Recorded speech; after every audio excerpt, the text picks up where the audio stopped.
Okay, here we go again. This is Contact Report 53, and translator was the Deep L Translator.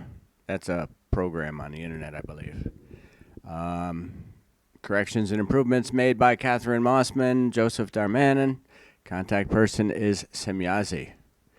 And they say 53rd contact Thursday/Ascension. I'm not sure what they mean by Ascension, but Thursday/Ascension. Maybe that's a Swiss holiday or something. 27 May 1976, 13:34 in the afternoon. So that's 1:30 in the afternoon. Semjase, today I bring back the drawings to you. You should only label them according to my instructions. Billy, you mean Mr. Rice's things in Munich? Semjase, sure, here they are. Billy, This is a Bohemian forest for me, just as incomprehensible as the drawings of Mr. Reese himself. Semjase, you will understand when I give you the explanations later. Now, take the pencil here and write down everything according to my instructions. Billy, suit yourself. In parentheses, I have about 15 minutes of work because I write their drawing tables according to Semjase's instructions. End parentheses. Semjase, that should be enough. More is not necessary, and more would also not be advantageous because we must not skip the evolutionary stages with too precise information in this regard. You should not pass on my original drawings to Mr. Reese because they should belong to you. It should be enough for him to have a print of it. You call that a copy. Billy, you say it aptly with both names. Should I give Mr. Reese any further explanations? You know, it would be very hard for me because I cannot make any connections from these drawings. Semjase, that will not be necessary. My explanations will suffice, and Mr. Reese will certainly understand them. At least he should be able to do this according to his own designs. Billy, this reassures me very much because I have never been able to easily unravel drawing puzzles in this form. Semjase, nor is it necessary, as I said. But now listen. The round spiral illustrates the creational structure of the whole. It is evident from this that the entire creational power is considered to be the center, but that it forms both the inside and the outside. The powers of the new creations emanating from creation resonate through the interior and exterior and also develop in this form. The arrows pointing inward and outwards embody this. They should make this process clear. The corresponding seven levels of development, which are subdivided again into 7 by 7 mature forms, correspond both to the conditional evolutionary stages of the life forms and to the energetic forms. So it becomes obvious by the fact that the overall structure takes place in the form of a spiral and is absolutely uniform for all forms of matter, both the fine material and the coarse material. A little explanation. Fine material, they consider that energy, and coarse material is matter, what we say hard matter. Okay, also, this evolutionary form, which cannot show any other form, is of universal validity.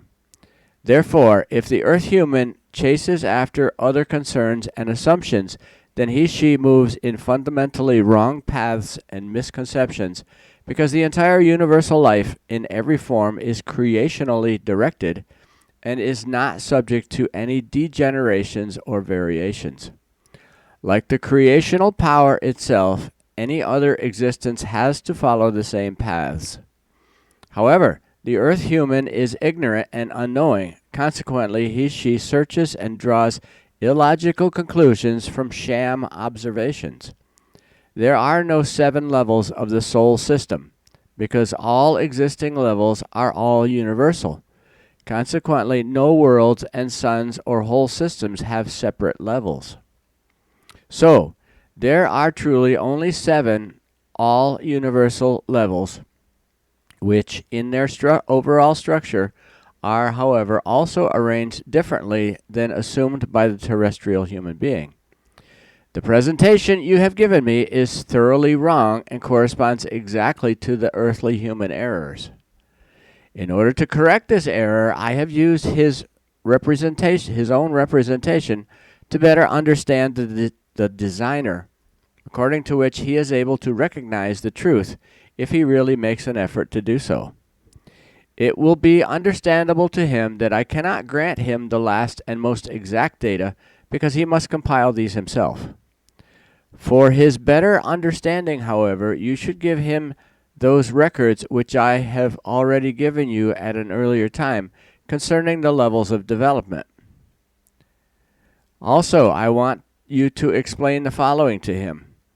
The attached diagram made by me according to his own design shows the true structure of all levels, from the spiritual of origin to the material and relative perfection.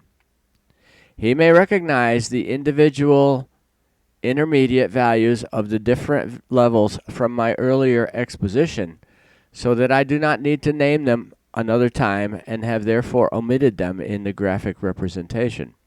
However, the following should still be explained. The earth human being is to be urged not to complicate all things and to seek the truth where it can truly be found. This, however, is truly not complicated and also not scientifically conditioned. Sorry, I get interrupted. This, however, is truly not complicated and also not scientifically conditioned. On the contrary, it is very simple. Thus, it can be understood by a child. The universe is the inner and outer body of creation. It is in its entirety pulsates the universal mind and the universal consciousness and the power of life, of existence in general. This is permeated by everything, and everything is permeated by it, so everything forms a unity in itself. All life and all evolution admitted to it also takes place in this unity itself. So the universe is the inner and outer body of creation at the same time. Everything existing in it is also inner and outer at the same time. But all life springs from this itself, and in it all developmental evolves. Let me get that again. But all life springs from this itself, and in it all developmental evolves. So, every creation has emerged from inside and outside, develops inside and outside, and perfects itself in the same form in order to enter into the absolute power of the creation as an absolute power inside and outside. I kind of wish I had those drawings, the diagrams, so that you could see them. Might make a little bit more sense. This is kind of over my head. The consistency of this fact can be represented schematically with a graphic representation, whereby the outer two semicircles record the egg-shaped spiral of creation, in which even everything develops spirally from the absolute power to the absolute power. The connecting lines from the material primary level to the absolute levels of creation embody the permanent connection of the two material forms of existence of a gross and subtle nature, which are maintained by willpower at the exit from absolute power until re-entry into absolute power. The same applies to the material intellect-will. The different levels are also recognizable from the representation, if my earlier explanations are called in to help, whereby it can also be recognized that the earth human is to be classified into the sixth step of the second level of development, which corresponds to a still lower state, and says that these life forms only slowly advance to the frontiers of the recognizable truth and only attain the most minimal realizations of spiritual values. I'll put a note in here. In earlier contact reports, she was talking about the 7 main levels and then the 7 minor levels in each main level. And they place the Earth human in the 6th minor level of the 2nd major level. In other words, we got a long way to go. We don't have a clue. I'm sorry. Okay, here we go. But this level also reveals that the Earth human is currently living in an evil dichotomy between lies and truth and dismisses everything that corresponds to the truth. They believe themselves to be very logical and infallible and blaspheme the truth by denying it through unreasonable and unreal explanations and assertions. This is also the level at which the greatest errors of spiritual and consciousness-based concerns are committed, because the life form is torn back and forth between the will to know and research and not yet understanding the truth.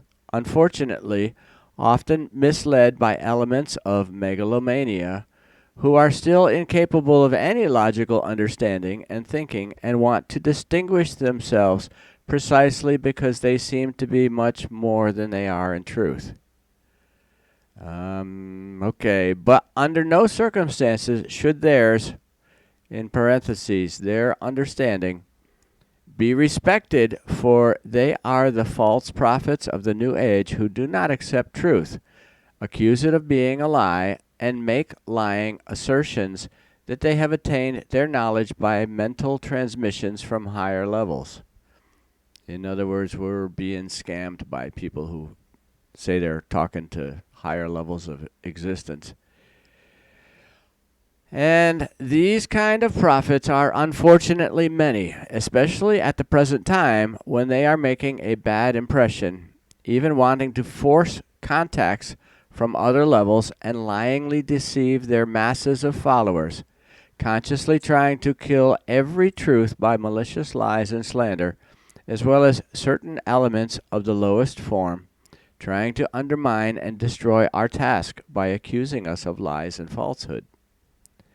They go so far as to falsely claim that they have received this through telepathic information from higher life forms as truth. Wait a minute, the Plejaren are higher life forms. They're like, 3,000 years, 3,200 years ahead of us technologically, and they're way more than that spiritually. So I don't know what other life forms that these guys are being influenced by, but it's not the Plejaren.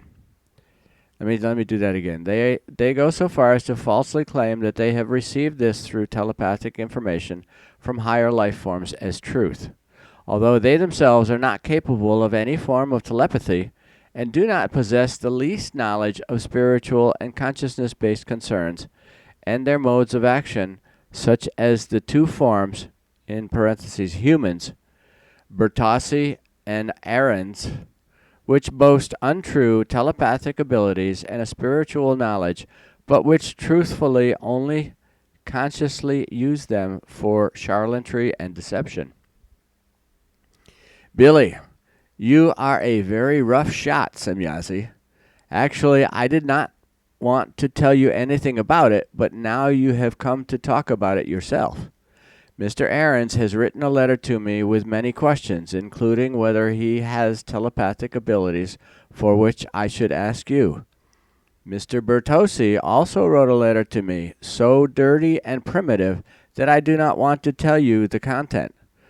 But also Mr. Ahrens accuses you of lying and so on.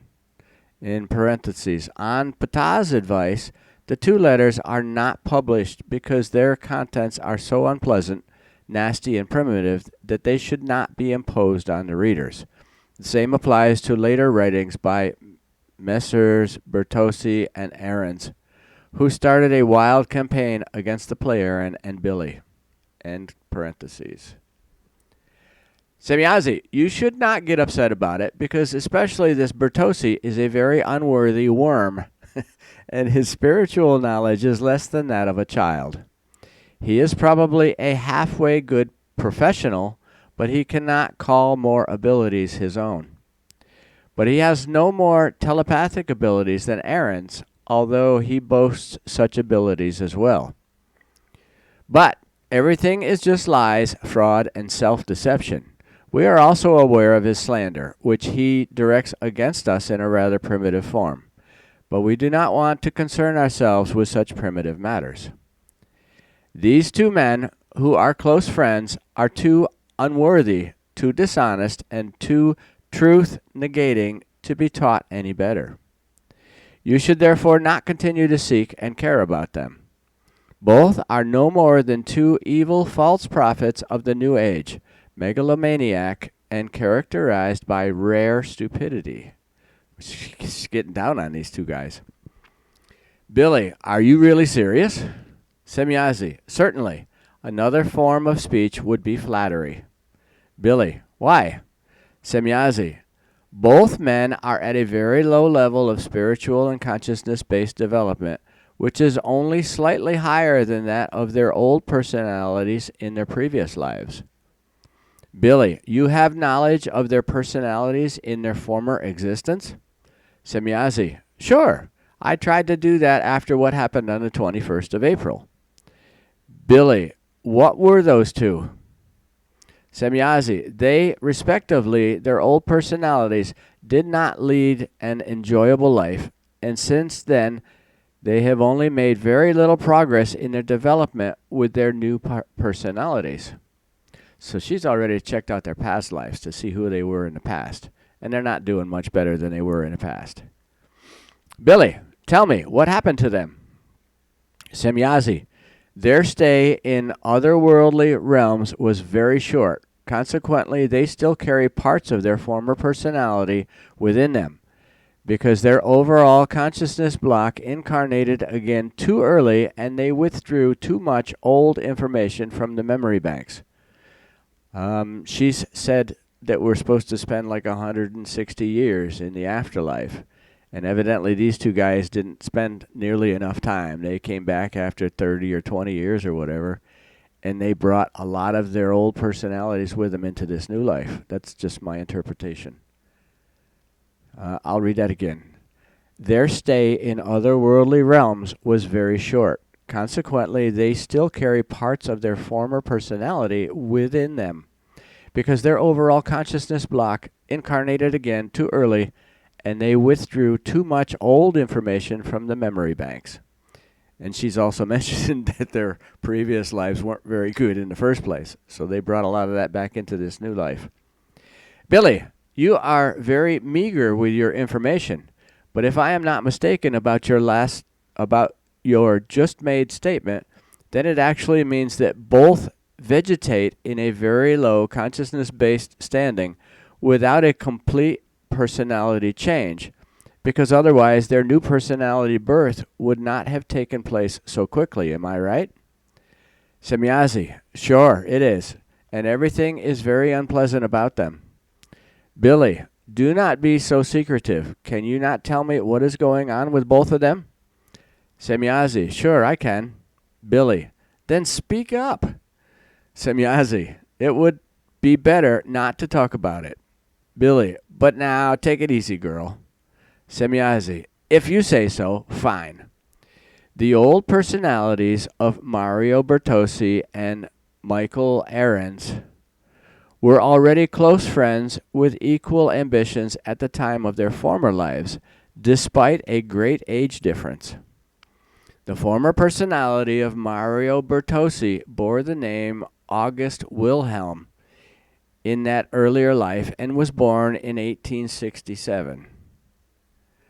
Michael Ahrens' personality at that time was a man named Albert Zeiten, who had learned the profession of a hairdresser and ...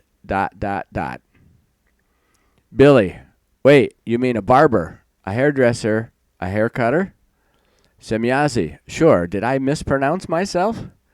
Billy, I guess you could say that. Nowadays they say barber, hair cutter, or hairdresser. Semjase, thank you. So, Albert Zeiten was a hairdresser and at the same time an innkeeper in his own restaurant, which he owned in Germany in a place called Eberfeld in the Rhineland. Albert Zeiten had been married since 1871 to a woman named Maria Herkel, with whom he had several children, but of whom only 2 daughters lived in 1883. The reason I am mentioning this year is because what you are about to hear was very important in their lives of the Bertossi and Ahrens personalities at that time. Wilhelm Bertossi moved into the house of Zeiten Ahrens as an apprentice hairdresser, and there the misfortune began. Zeiten/Ahrens was of a vicious, brutal, and irascible nature, struck his wife Maria and the children with severe beatings, was an alcoholic and adulterer, and of a sloppy nature. So he had also a still unmarried mistress named Alberts in Cologne, where he often stayed only for the purpose of lustful sexual satisfaction. Thus, for days he was away from home, where he left the family to their evil fate and put the apprentice Wilhelm/Bertossi as his representative over his family. In other words, he left this Bertossi guy to babysit his family. The young man, Wilhelm/Bertossi, who was just as devoted as his superior to drunkenness, fornication, brutality, and irascibleness, soon became his bosom friend, who enjoyed his fullest trust. Thus came what had to come. One day in 1883, Zeiten Ahrens went back to his mistress in Cologne, while Wilhelm/Bertossi played himself up as deputy head of the family. Having long since been tired of the only supervising role, he had for quite some time been thinking about the rather foreman's pretty wife, Maria, for whom he had sexual desires in spite of his young age. On this evil day now, the cravings of his sexual desires overwhelmed him, and he committed the deed. With persuasion and violence, he tried to persuade the woman Maria to have sexual intercourse, but the woman also resisted with violence, so Wilhelm/Bertossi, in a matter of minutes, glowed with a furious rage and seized a heavy hammer, which he struck brutally on the woman's skull. Overflowing with blood, she collapsed and lay on the ground, unconscious and slowly passing away to death. The man, Wilhelm Bertossi, now, at that time, was only 16 years old, hit the completely defenseless woman several more times with his bare fists in order to tear up her skirt and trouser dresses and sexually rape her. Afterwards, he simply left the life-threatening, injured, and desecrated woman lying and sneaked into his chamber, where he lay down unscrupulously and soon fell asleep. A short time later, his friend and foreman, Zeiten/Ahrens, came home and found his slowly dying wife laying there covered in blood. He immediately thought of Wilhelm Bertossi, who alone could have been responsible for this infamous act. But before he could catch him, Zeiten/Ahrens was arrested and incarcerated by the police, after which he was later blamed for the death of his wife. So this Ahrens guy was in Cologne with his mistress. He came back, found his wife beaten and bloody, and he got blamed for it. Okay, for this he was found guilty and sentenced to death by a court hearing in Ebelfeld from the 28th of January 1884 to the 2nd of February 1884, after which the two former friends, with the great age difference, had meanwhile become mortal enemies, because the young Wilhelm Bertossi denied any guilt and accused Zeiten Ahrens of the murder and rape of Zeiten's wife, Maria Herkel. Due to certain circumstances, the death penalty on Zeiten Ahrens was not carried out after all. Thus he spent the rest of his life in a dungeon. But the real murderer, Wilhelm Bertossi, made a confession 4 years later, which did not help the imprisoned Zeiten/Aarons at all, because he was not set free again and remained imprisoned until the end of his life. That's kind of screwed up. They said he wasn't guilty, but then they kept him in jail or prison. Anyway, he died after approximately 25 years in a dungeon. So this guy spent 25 years in a dungeon accused of killing his wife, but somebody else did it. He was innocent. And then when they found out he was innocent, they still didn't take him out. They left him in prison.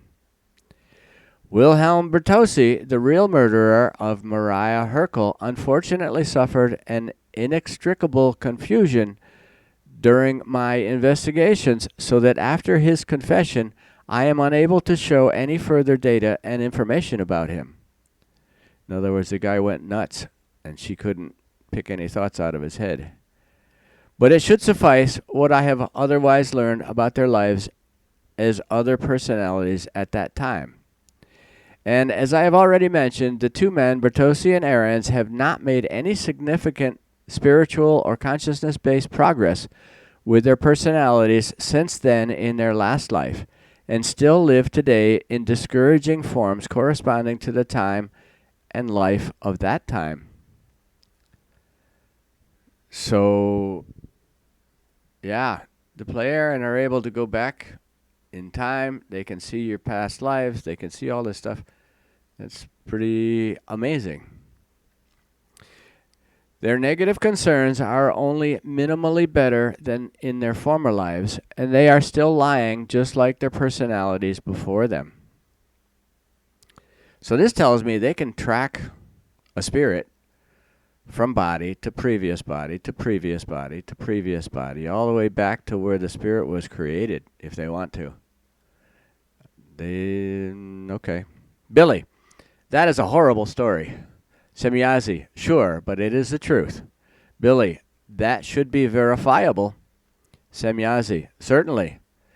Billy, do you think that at least about the trial you mentioned in 1884, there are still records and the like to be found that could prove your statements? Semjase, it is to be assumed that such papers should still be detectable. Billy, then I will do my best and ask in Eberfeld. That is really a concern.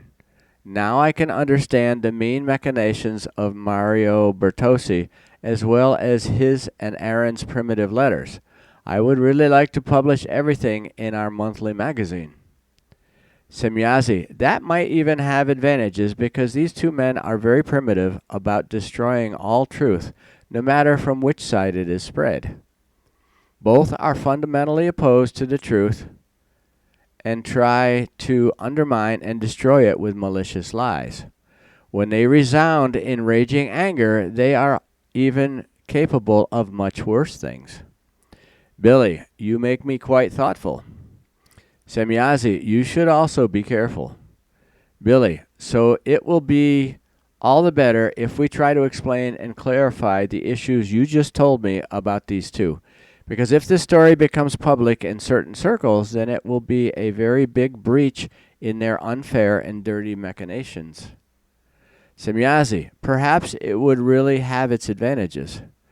Billy, anyway, I will see what can be achieved. The event was not 100 years ago and should have been written down and stored somewhere. I will try to get behind it as soon as possible and investigate the matter.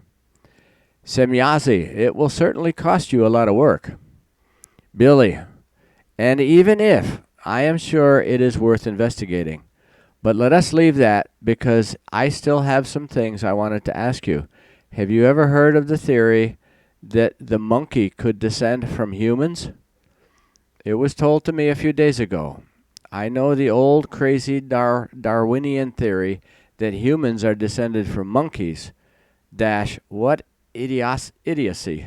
But that opposite theory is also applied. I do not find that so absurd in the relationship, namely that certain monkey-like creatures, which I would like to call ape man, such as a certain type of snowman, maybe the Yeti, which I have seen, are actually descended from humans in the form that they have degenerated to the extremely possible state. But I do not want to address the actual monkeys and so-called apes like orangutan, which means forest man, the different gorilla species, the chimpanzees, and the bonobos, but really only the ape man whose existence is well known. He's talking about Sasquatch or Bigfoot or Yeti. But really only the ape man whose existence is well known, but which, as usual, is doubted and denied by scientists and know-it-alls, etc. Semjase, your question is illogical. On the one hand, you are aware that the human life form corresponds to a special creation act of the creation, and consequently is not derived from any other life form, nor is it able to return to other forms of life through any natural or unnatural metamorphic processes. Billy, I did not say that. You certainly misunderstood me. I was talking about ape people, not apes. Semjase, sorry, it is my fault. Of course, it is what you say. The monkey forms, however, are no human relative life forms in the sense of a real relationship. They are probably very human-like in their interests, but they are a pure fauna life form, whose earliest origin leads back to the semi-floral world. They are indeed the most highly developed animal forms of this kind on the earth, at least in the present time. Billy, you mean that other animal forms will develop to such a high level? Semjase, sure, because that is evolutionary according to the development of the planet itself. But this will take more than 1,000,000 years. Billy, a meaningless matter when I consider that I have been walking the earth here and there as a so-called normal person for millions of years. And it is even less important when I consider that billions of years ago I was still wafting around somewhere on a primeval world as an amino acid element, first to become a human archetype through 1,000,000 years, and then slowly to become a body like a human being, who one day was born an absolute idiot and took millions of years to really become normal. What else is a 1,000,000-year-old? I really like to wait, and then at that time I will entertain myself as a new personality with these animal intelligence beasts. Semjase, you are funny, but you could not be so wrong with what you said as a joke. Billy, you actually believe? ? This is crazy. Semjase, you might wonder. Billy, also you make me joke. But let us wait for the 1,000,000-year anniversary. I still have some time until then, and time will tell. But now, something else. I am interested in something very special. How does the bond between Amata and you, or yourselves, bind? Semjase, they are teleprojective in nature. Billy, oh, so now I have caught you after all, at least approximately. Semjase, you are deceitful in your questions. It is not fair. Billy, do not be stricken right away. It was important for all of us to know this. So it was not just for me. That is all I want to know, because I really do not want to rummage around in your little secret. It was only a matter of knowing the form of the connection. You can keep the secret for all times as far as I am concerned. Semjase, it will not take that indefinite period of time. Then I will tell you. And excuse me, obviously I put an appropriate word on you earlier. I put an inappropriate word on you earlier. Billy, do not linger over it. I already know what it means. On the other hand, I am pretty tough. But if you still allow me, then I have another question regarding Amata. You see, I do not want to trick you again. It only interests me why you are making this teleprojective connection. This is not just about connection and a simple contact, is it? Semjase, you are putting it together correctly. Amata has certain direct back connection to an Aryan group, the value of which is of great importance. This group, i.e., their descendants, still live on the earth today, but their whereabouts have remained unknown to us, and it is precisely this group that we are trying to find, as this is of importance to us. Billy, then it is quite valuable. It is a quite valuable group of people, if I am not mistaken. Semjase, you are not mistaken. Billy, thank you. I am satisfied with this. It opens up a lot of new perspectives for me, which, ... This Araya, I'm not sure. I'm thinking this one of Billy's groups. I don't think it's another ET. I think it's one of Billy's groups. Billy's group women. Anyway. Semjase, ... Which is usual, you will logically assemble into a complexity and conform to the actual facts. I already know that about you, but please do not talk about these things because they are not ripe yet. Decades may pass before then. Billy, you are pretty accurate about your time at least once. That is not like you. Semjase, slowly I find my way in the earth-human manner of conceptualizing and thinking. I also have to learn these things first, and we are not immune to mistakes. ... Billy, which a certain Mr. Mario Bertossi and a certain Bertossi bosom buddy find hard to address in you. In their stupidity, the two of them actually think that you must not admit to mistakes you have made, that this is probably a disgrace and a sign of spiritual underdevelopment, because Bertossi and Ahrens have written to me literally, ... because Semjase has admitted to too many of her mistakes. Semjase, there is no need for an answer, for only lack of spirituality and the lowly intelligence itself cannot understand that errors and mistakes must be made and admitted. I hope you did not answer that primitive low intelligence. Billy, you hit the nail on the head. The letter will remain unanswered forever, even if the gentleman turn green and blue with anger. Semjase, I am happy about your decision. But now I would like to tell you something. Please pay my dear friends my sincerest thanks and my dearest wishes and greetings. For what they already know. There she goes with her secrets again. You speak, Billy, you speak almost like an earth human, but I am happy about it. And I will be very happy to try to fulfill your wish. But tell me, what do you know? Did you do something behind my back? Semjase, you know it is our secret. Billy, oh, well, then excuse me. I do not want to ask about that. Semjase, that is sweet of you. Billy, but now set the final point, because you always make strings sound that should be better muted. But now set the final point, because you always make strings sound that should be better muted. Semjase, then think of the last farewell. I felt a bad pain in me.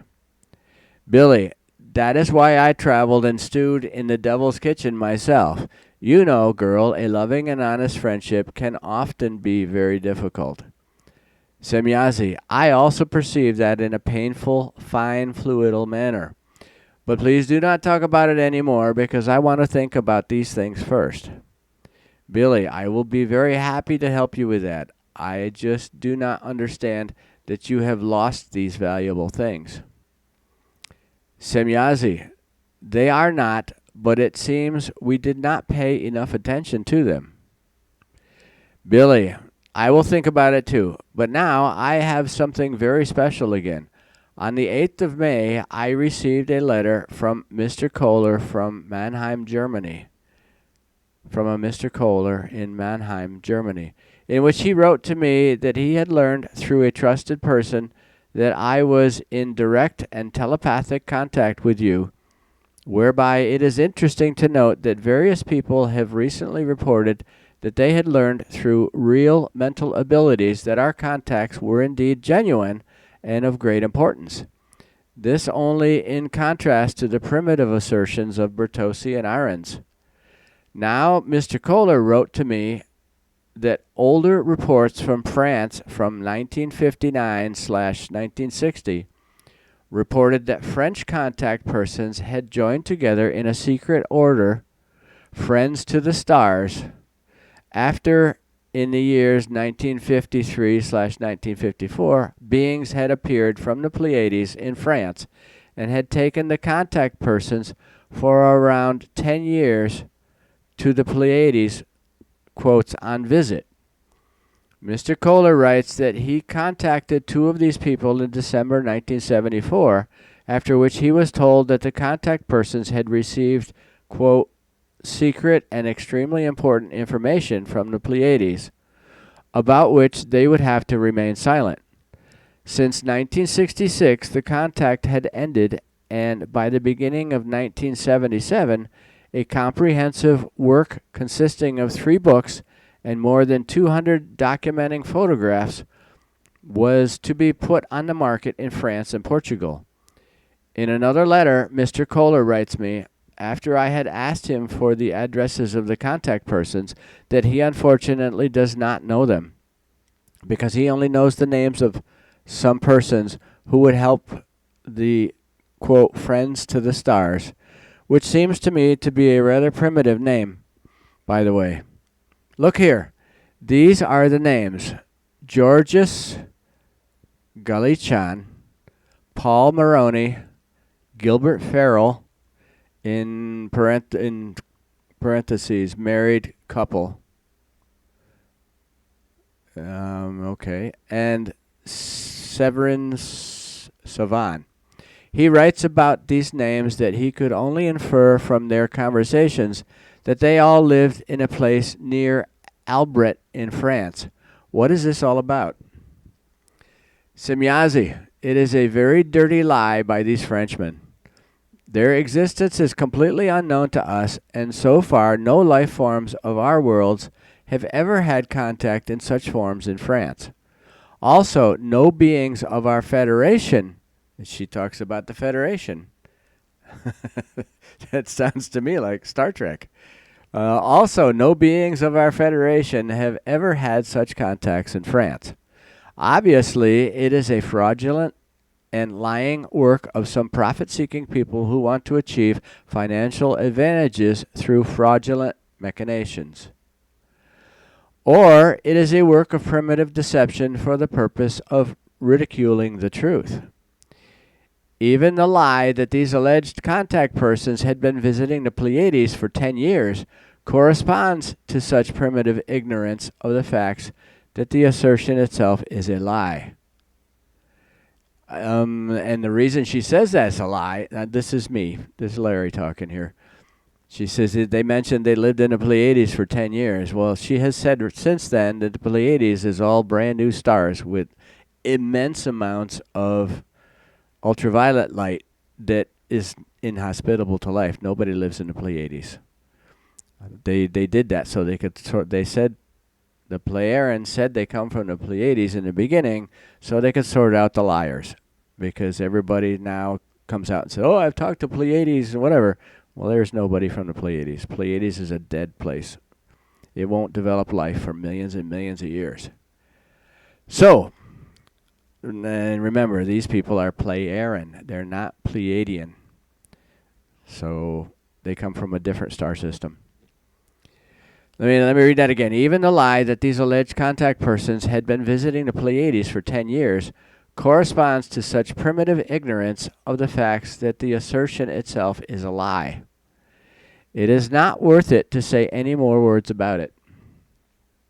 Billy, thank you for the information, and your explanation is perfectly sufficient. But now I have another question. He's always got another question. But now I have another question from our Schulheis in Biel. He asks for a place which must be somewhere in Africa and over which no airplanes could fly. Also, it is not possible to take photos from above because only white spots would appear on the pictures. What is this all about? Semjase, I do not know anything about that. If it is not joking or nonsense, is it really Africa? Billy, That is what I thought I understood. Semjase, I really do not know anything about that. Of the closest one I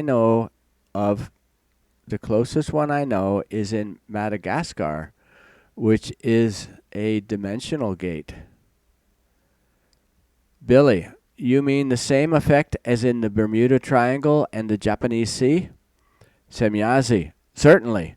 But if you ask him for more information and more precise location details, then perhaps I can make an effort if it is important to him.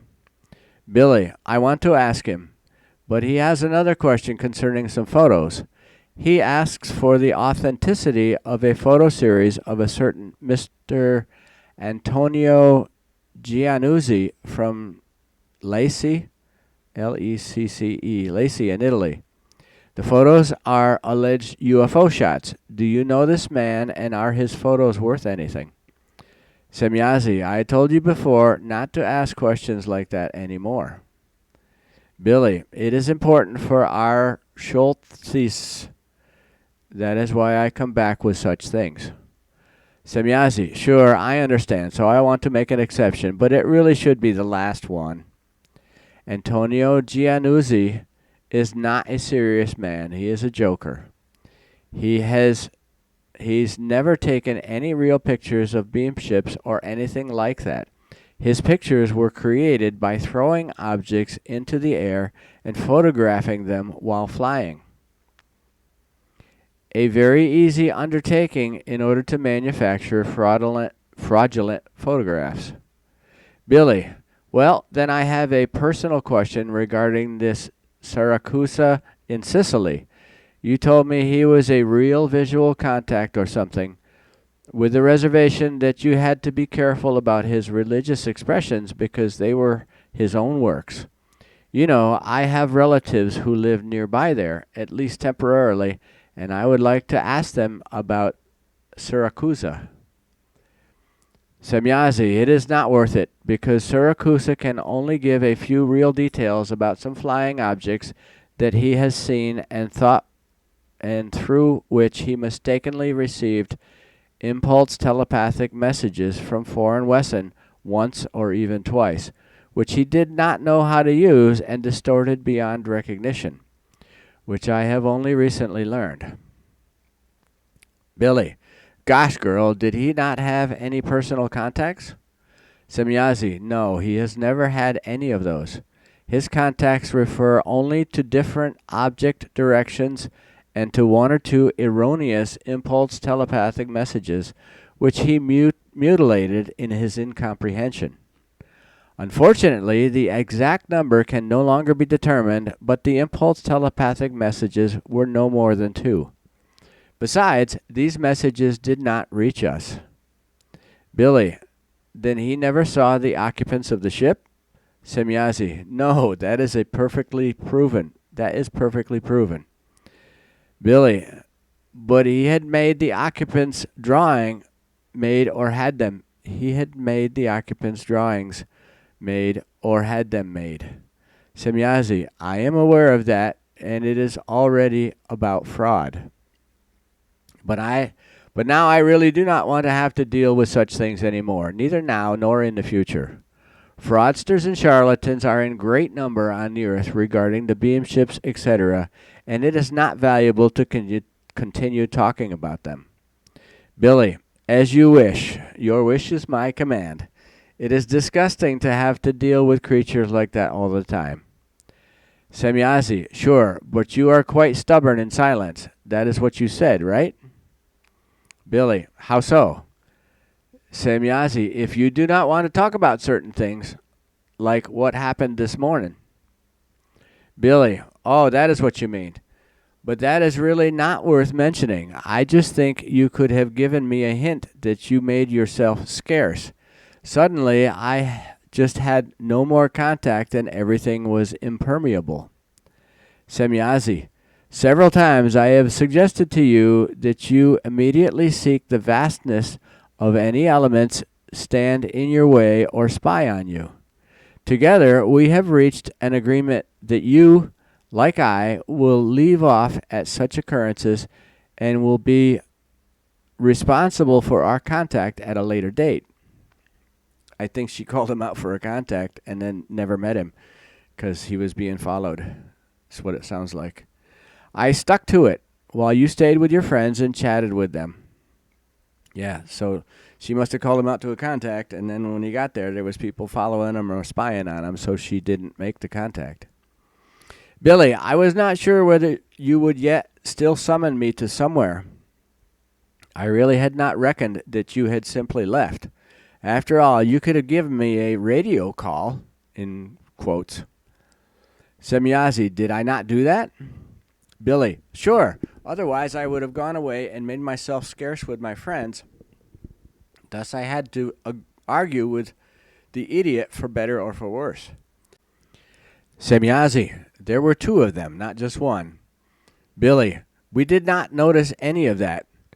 It was as if there was only one person around. Semjase, no, there were really two men, but I lost the monitoring of them when I flew away. I thought that you would also leave immediately, and I no longer concerned myself about the matter. Have you seen these two, or either of them? Billy, I guess you could say that. Semjase, then there has been trouble? What happened? Billy, oh, it was not anything bad. Semjase, now please speak. Your words suggest evil. Do not hide it from me. Billy, whatever you say, but it is really not worth mentioning. It was just another guy banging around with a toy gun. Semjase, and ... Speak up. Billy, so what? Nothing has happened. Semjase, your statement does not satisfy me. You are hiding something from me. Billy, fine if you want.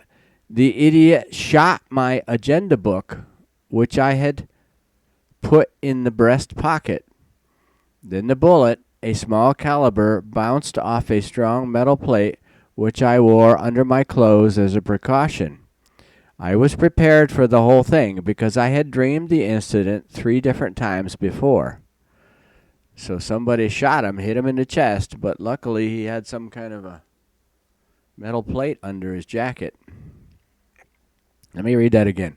Billy, fine, if you want. The idiot shot my agenda book, which I had put in the breast pocket. Then the bullet, a small caliber, bounced off a strong metal plate, which I wore under my clothes as a precaution. I was prepared for the whole thing because I had dreamed the incident 3 different times before. Semjase, so that is how it is. And then what happened? Billy, well, the guy went off like a lightning bolt after that, like a shadow. In the dark night, I was only able to see a blurred whitish spot, the one who took off. When he then came into good position, I just shot with my pistol and conjured for him the bright straw hat from his skull. After that, he must have disappeared like a devil's bullet, because we could not find him despite searching immediately. And in this contact report, which is on www.futureofmankind.co.uk/Billy_Meyer/contact_report_053, they have a picture. They have several pictures. There's a bullet hole in Billy's agenda book, and you can see a small caliber bullet there of the shot through agenda that Billy carried in his breast pocket. And there's another one of the shot through agenda that Billy carried in his breast pocket under the book, the armor plate where the bullet bounced off. And these are by Hans Schutzbach. Billy's jacket and his gun clearly visible in the upper center of the picture, the rejection point. So you can see the hole in Billy's jacket. You can see the bullet. The hat that Billy shot off the shooter's head. There's another picture of the straw hat Billy shot off the shooter's head. You can clearly see the bullet hole in the hat. So Billy shot back and he hit him in the hat, but he didn't hit his head. Okay, now there's a Jacobus Bertschinger did a write-up here. This isn't actually part of the contact report, but this is a write-up that's included in here on the future of mankind. An assassination attempt on Billy. It was on Ascension Day, the 27th of May, 1976, when the four of us, i.e. Hans Schutzbach, Konrad Schutzbach, Billy, and I, were on our way to a new contact with the spaceship pilot Semjase from the Pleiades in the Tostal Zürcher Oberland. As driver, I steered the vehicle according to Billy's instructions, who in turn received them continuously by telepathy from Semjase from her beamship. Somehow I felt a bit queasy during this trip because for several days Billy had been telling me again and again that he was struggling with a dream that had been appearing all the time lately. It was that in the dream he was hit by a bullet that bored into his left chest. And since Billy was very attentive to his dreams, he took this as a warning. So he asked me to cut an armor plate measuring 19.5 by 16 by 0.7 centimeters and drill 2 holes into it as a support. And since we had just such bulletproof armor plates, which Billy had ordered from the car company Fry for testing purposes, the armor plates were used for armored vehicles equals security transports. I made the desired one from one of these plates. On the finished piece, there were 2 bullet holes of caliber 7.65 millimeter, which were caused by Billy's bombardment. So when they finished this armor plate, Billy shot it twice just to test it out. It says on the finished piece, there were 2 bullet holes of caliber 7.65 millimeter, which were caused by Billy's bombardment. Well, in this night, the midnight hour was already over. I fastened together with Hans Schutzbach as well as with his brother Konrad the armor plate, through which we had still pulled a wire at the 2 drill holes on the inside of Billy's heavy Canadian flying jacket at chest height, because Billy had seen the bullet impact in this area in a dream. At the same height, there was a breast pocket on the outside into which we put a larger agenda book, 16.5 by 10 by 2 centimeters. Billy was now wearing this padded jacket because he had the sure feeling that the dream event could happen this night. Shortly after leaving Billy's house at Wehaldenstrasse 10 in Hinwell/ZH, we noticed that an unidentified car was following us at a distance, all the way up to Schmidrudi in Tossel, where we turned onto a municipal road into the Thurgarland region and stopped at the so-called Sadalag, from where, I'm sorry, I'm slaughtering these words, these places. It's hard for me to read this stuff, but I do my best. Okay, and stopped at the so-called Sadaleg, from where we could still observe that the car following us suddenly stopped, after which its lights were extinguished. We ourselves then left our car in the Sadalag car park and walked along the field path that led to the rear Sadalag. At a small gravel pit to the right of the path, which was adjoined by the forest, we stopped and listened into the night. Suddenly, Billy said that he had just received a message from Semjase telepathically that something was not quite kosher, so we should go back and go home again, because under the circumstances it was not advisable to make contact. Semjase knew that they were being followed by 2 men, and she said, no, we're not going to have a contact, and she left. So, standing on the dirt road, we discussed what Billy was saying, that maybe it would be good to get to the bottom of this, and that Semjase, if there was no danger, was still available for contact. So he wanted to explore the area. Both the Schutzbach brothers and myself agreed with this. After this decision, Billy quietly walked down the dirt road running along the edge of the forest, and we were able to follow his dark figure well in the rather bright night. He might be about 20 meters away from us when he suddenly turned around and came running back quickly. Arriving at our place, he said, breathing quickly, that he had heard extremely suspicious noises down at the edge of the forest, and that a strong twitch had rushed through his back. For him, a clear sign that real danger was looming. Billy was standing to the far left of us on the dirt road when a shot was fired from the lower edge of the forest, which obviously hit him in the chest, because his right hand shot up and grabbed for it. Then everything was deathly quiet. Even the previously audible noises of the nocturnal animals had fallen silent.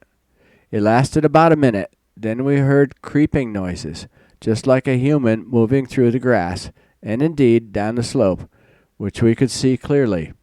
A dark figure rushed by, but we lost sight of it only seconds later. The sounds of the fleeing figure could still be heard, however, and quite obviously the man was running to the Sadeleg parking lot. Listening to the sounds, I saw Billy suddenly rip his pistol out of its holster. His hand goes up, and then a fire lance flames out of the pistol muzzle, while a thunderous shot shattered the night silence. And before we, Hans and Conrad Schutzbach and I, had recovered from our surprise, Billy said completely calmly, "I shot the hat off his head. I just saw the guy just for a second against the clear sky when he ran out to the parking lot." End quotes. Although I was used to Billy's shooting skills, I did not take his words at face value, but I wanted to see for myself if there was any truth in it.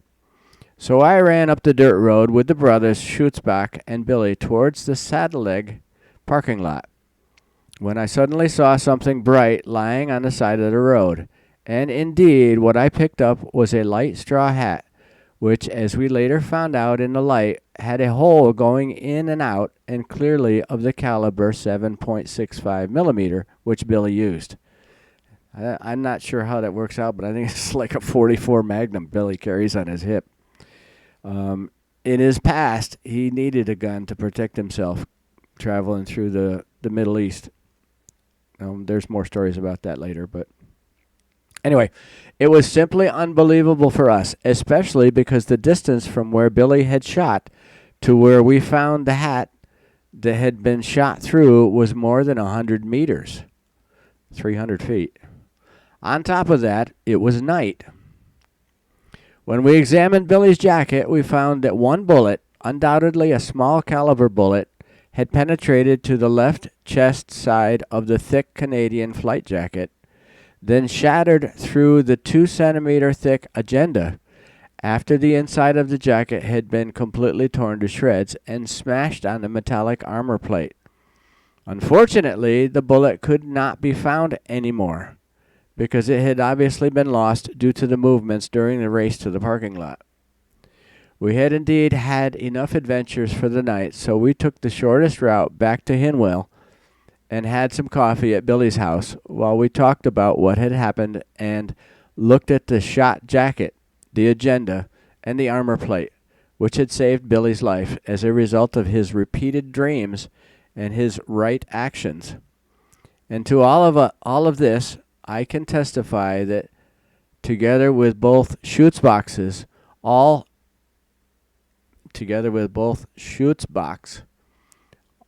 but the two 7.65 millimeter bullet prints, and that the agenda book was also completely intact when I put it into the breast pocket of the jacket, after which I never let Billy, in parentheses, as well as the two Schutzbach brothers, out of my sight for a moment, so that he could not manipulate anything, and everything actually happened as I described it and as we all experienced it. And this was signed by J. Birchlinger, I think. I can't really read the signature. Anyway, so back to the contact report. Semjase, so that is how it is. It is the same for you again. It is typically your manner. That is why I can be reassured, because you always know how to help yourself. Billy, thank you for the flowers, but now I will have to go, because otherwise my wife will be scared. She already got going when she heard about the story in the morning.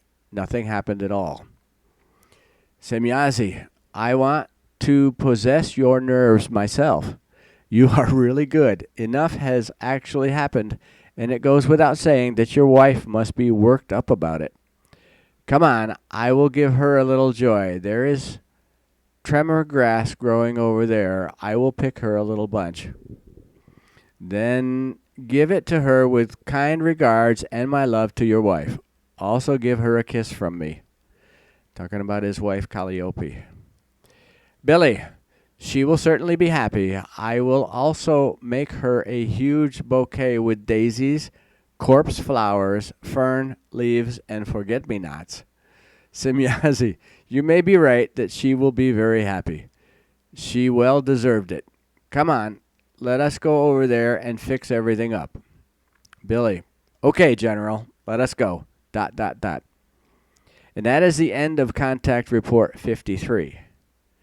I got to reiterate, one of the things that kind of got me in this contact report was Semjase was able to trace these two guys, the two bad guys, trace their spirits back through their previous lives, and she knew dates and facts and figures and everything. They have the technology, as we get further on, that they can follow your spirit back through multiple lives, and they could tell you, if you wanted to know, if they were willing to talk to you. They're able to trace with their technology back through many previous lives. As she said, all earthworms have lived like 10,000 times on this planet. So we've accumulated quite a bit of knowledge. But in the grand scheme of things, the knowledge that we've accumulated is very little compared to what we've got to accomplish. And then she talks about Billy talks about the attempt on his life. I'm thinking to this day there's like 29 different attempts they've tried to kill him. Anyway, that was Contact Report 53. And the next one will be Contact 54, and we'll get on with that when I get a chance. Hope you enjoyed this one. This was kind of enlightening in several ways, at least to me. All right, have a good night, and we'll talk to you later.